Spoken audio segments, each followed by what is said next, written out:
All right, so I obviously didn't finish outlining everything, but I outlined some of the area that I was going to work on to show you guys some examples. I cleaned up with my eraser to get rid of any extra pencil lines, and now I am ready to go on to the coloring portion of the project.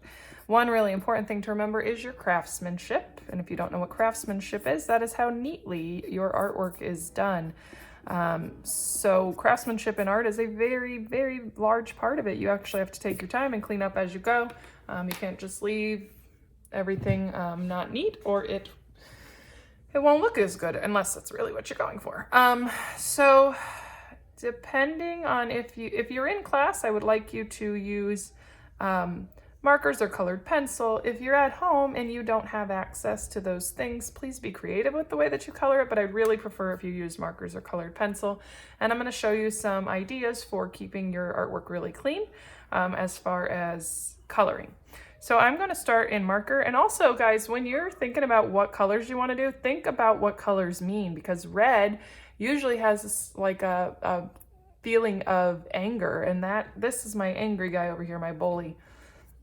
So I'm actually going to go with red on him. So an idea for people who might color outside the lines is to come right into your border here and kind of give it a second border with color, going nice and slow, trying to stay inside those black outlines that you did.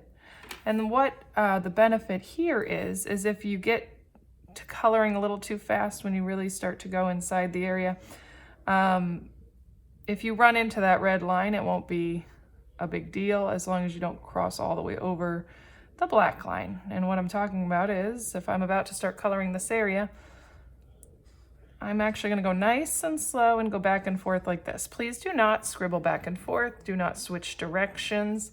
You should always stick to one direction, whatever the object is that you're coloring. Okay, so I'm just coming back and forth after I've done that outlining, and of course I would do the whole body like that.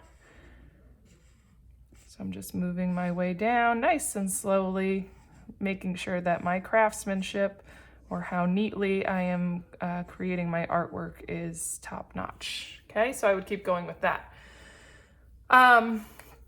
If you're doing something like colored pencil, we tend to use colored pencils just to get a one layer down, and you can do that for sure, or you can really take your time with it. It's up to you.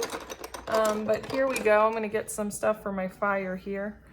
And I do actually, it's a very similar thing as far as I come in and kind of give it that border. And then exactly how I did it with my marker, I come in, choose a direction to color, and just come in and do my coloring. Okay, now this is obviously, you could take the colored pencil a lot further than that. This is just a basic introduction to coloring neatly with the colored pencils. Later in the semester, we will go into using colored pencils a little, with a little more detail and using more techniques. But right now, we are just worried about the meaning of our colors. We're worried about creating nice craftsmanship, making it really neat and not sloppy. Remember not to switch directions, and you're just going to keep moving through there.